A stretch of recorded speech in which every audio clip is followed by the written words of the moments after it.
Hello again, family and friends of First Christian Church. Hope you guys are getting a great start to the week so far. So let's jump right into it this morning. If you have your Bibles handy, check out with me 2 Corinthians 12, verse 9.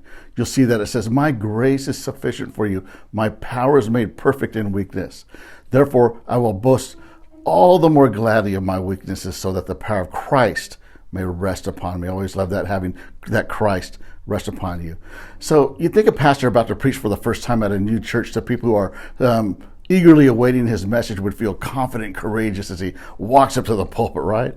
But I remember when I first started out here at FCC, I literally had to talk to myself out loud to drown out those voices inside of me telling me I didn't have what it takes. Things like, "Man, you don't belong here. Who do you think you are? You don't have anything worth saying to these people." It got me thinking, have you ever stopped short of God's calling on your life because you felt almost paralyzed by your limitations and insecurities? I think we often excuse ourselves from God's greater vision because we don't believe we have enough for God to work with. Maybe it's our insignificant experience, lack of resources, lackluster training, awkward social skills, right?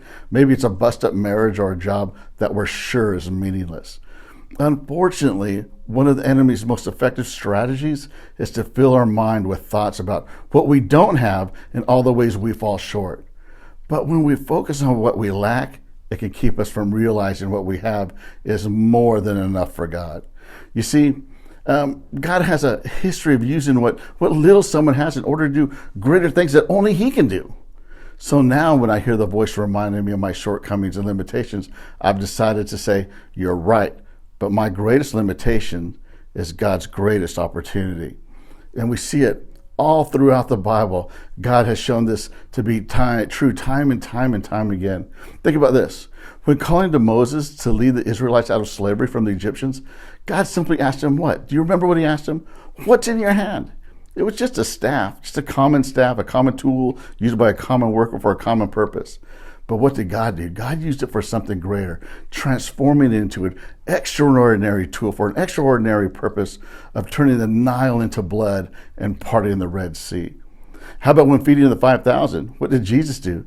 Jesus didn't send the disciples out to the local McDonald's. He simply asked them, what did He ask them? "How many loaves do you have?" 5 loaves and 2 fish were more than enough. How about when the prophet Elisha was approached by the desperate widow? He simply asked her, "Tell me, what do you have in your house?" She said she had nothing, but she had something, right? What did she say? She had nothing except a small jar of olive oil. It turns out 1 jar of oil isn't a bad place to start. God supernaturally multiplied that 1 jar of oil until she had enough to pay her debts and to live with her sons on what she had left. And how do these miracles all start? They started with something that seemed to amount to nothing. These examples remind us we need to take inventory of what's right in front of us. Use that. Be obedient right there, right now. Start by saying yes to God right where you are.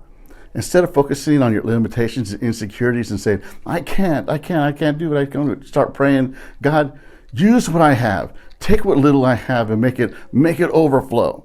And remember, your greatest limitation is God's greatest opportunity. Something to meditate on this morning. Until next time, keep looking up. Love you guys.